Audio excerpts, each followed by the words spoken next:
As I laid in bed one night, just under halfway into my book, I came to a stop through a line.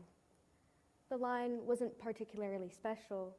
It didn't hold much of any real significance in the grand scheme of the book, but it struck me, not with sadness or anger or annoyance, but with guilt.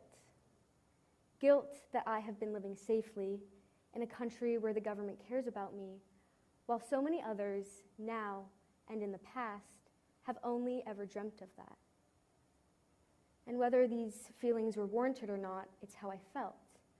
And after that guilt came the sadness of humankind's ignorance, the anger of our cruelty, and the annoyance that our world will continue working this way.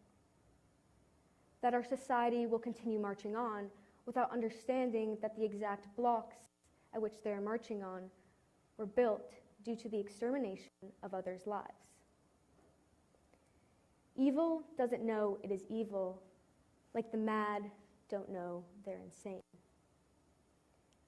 This is the line in which I realized I was reading a book set in a country that I only knew the name of because I liked geography, not because of the deadly civil war that carried on for over 20 years. That the Sri Lankan government paid their garbage men to kill their oppressors, and that said oppressors were then thrown into an eroding lake, which was eroding in the first place because of the hundreds of others in the same position. This is when I understood that one of the main purposes of historical fiction is to illuminate the shadows of often suppressed and overlooked history. So no, it wasn't the fact that I had never really heard of the country before, or that I didn't know certain events took place, but that it was all true.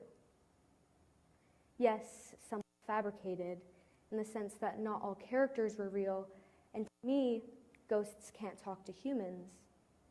But the core of the events, the core of the message, the core of the book were all true.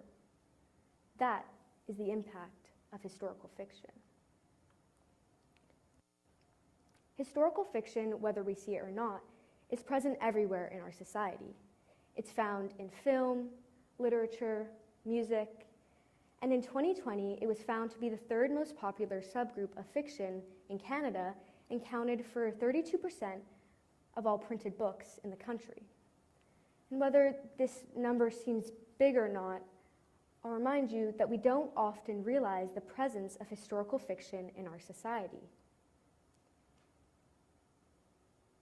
Historical fiction is important because we don't often realize that we're reading about history, and that is why it tends to be so popular.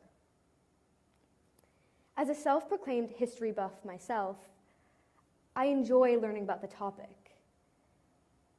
To me, history is crucial in understanding the current workings of our world, but many people don't see it that way. History is boring. It's a statement I've heard many times before, and I'm sure all of you have too, and that is okay. The way in which most of us associate history with ourselves is through school, as it is typically mandated up until a certain grade. And this history that we learn in school can be boring, especially if you're not interested in it. But the majority of history is not like this. It has depth and varying perspectives, but we don't know this because we're not taught it. Through historical fiction, though, we do see this. Historical fiction novels take this depth and insert it as at the root of their novel. Many historical fiction novels in general are made of the stories of perspectives we're not told in history. As human beings, we like a story. We tend to be more engaged and understand points and messages in the form of a story. This is what historical fiction does.